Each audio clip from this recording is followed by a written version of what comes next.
Subscribe कीजिए the biology channel और bell icon को प्रेस। जी डियर स्टूडेंट, आज हम न्यू बुक बायोलॉजी के चैप्टर नंबर 4 से बायो एनर्जेटिक के बारे में डिस्कस करने वाले हैं। सबसे पहले अगर इस पेज में हम देखेंगे कि बायो एनर्जेटिक की डेफिनेशन क्या है, तो बायो एनर्जेटिक की डेफिनेशन आपको यहाँ पे मिल जाएगी। बायो एनर्जेटिक हम कहते हैं capturing and conversion of the energy from one form to another form in the living system and utilize in the metabolic activities is called bioenergetic। एक लिविंग सिस्टम के अंदर जब एनर्जी कैप्चर हो, जैसे कि प्लांट्स एनर्जी, लाइट एनर्जी को, जो plants हैं ये लाइट एनर्जी को कैप्चर करते हैं सन से। लाइट एनर्जी आती है और इसको ये कैप्चर करते हैं और इसको केमिकल एनर्जी में ये कन्वर्ट करते हैं। तो ये सारा सिस्टम जो हो रहा है, ये सारा जो प्रोसेस हो रहा है एक लिविंग सिस्टम के अंदर हो रहा है। तो ऐसे प्रोसेस को जिसमें कि एनर्जी कन्वर्ट हो एक फॉर्म से दूसरे फॉर्म में, और उसके बाद ये जो एनर्जी है वो मेटाबॉलिक फंक्शंस में यूज़ हो, तो इसको हम कहेंगे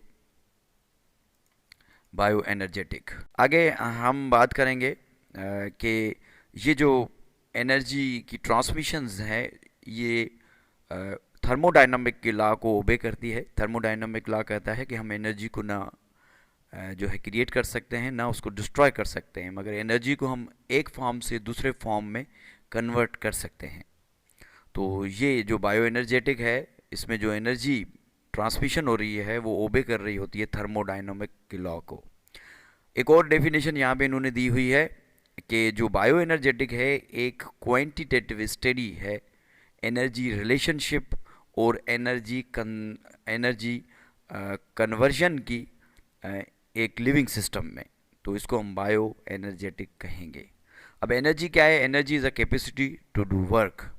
तो हमारी बॉडी के अंदर या जितने भी लिविंग ऑर्गेनिज्म हैं उनके सेल के अंदर बहुत सारी न्यूमरस एक्टिविटीज़ होती हैं, जैसे कि मैक्रो मालिक्यूल्स का बनना, बड़े मालिक्यूल, कार्बोहाइड्रेट, प्रोटीन्स, लिपिड, इनका बनना रॉ मटेरियल में से, और जो वेस्ट प्रोडक्ट्स हैं उनका बनना और इनका एक्सक्रीट होना, सेल से बाहर निकलना, और जेनेटिक इन्फॉर्मेशन का फ्लो होना न्यूक्लियस से साइटोप्लाज्म में। मैसेंजर आरएनए इंफॉर्मेशन लेके आते हैं और प्रोटीन बनती है साइटोप्लाज्म में। वेजिकल्स का गोल्जी बॉडी की तरफ जाना और गोल्जी बॉडी इनको पैकिंग फिनिशिंग करके सेल मेम्ब्रेन की तरफ भेजता है, तब भी एनर्जी की ज़रूरत होती है। और आयंस का पंप होना मेम्ब्रेन, सेल मेम्ब्रेन की तरफ बाहर या अंदर, तब भी एनर्जी की ज़रूरत होती है। ये जितने भी काम हो रहे हैं इन सब में एनर्जी की ज़रूरत होती है। तो सेल को रिक्वायर होती है एनर्जी, और एनर्जी जो एनर्जी है, एनर्जी एक फ्यूल है ज़िंदगी के लिए। और एनर्जी ये ली जाती है, ड्राइव की जाती है लाइट से, जो कि सिर्फ काबिलियत है प्लांट्स में, एल्गी में और कुछ बैक्टीरिया में, जो कि लाइट एनर्जी को ट्रैप करते हैं और उनको कन्वर्ट करते हैं एनर्जी रिच कंपाउंड यानी कि एटीपी, NADPH2 और FADH2 में। ये NADP, NADPH और FADH2 ये कार्बोहाइड्रेट और लिपिड में स्टोर हो जाते हैं, और इन कार्बोहाइड्रेट और लिपिड्स को हेट्रोट्रॉफ ऑर्गेनिजम्स यूज़ करते हैं, जिनमें ये सलाहियत नहीं है कि वो लाइट एनर्जी को कैप्चर करें और कन्वर्ट करें। तो ये कार्बोहाइड्रेट और लिपिड को ऑक्सीडाइज करके इनमें से एनर्जी लेते हैं।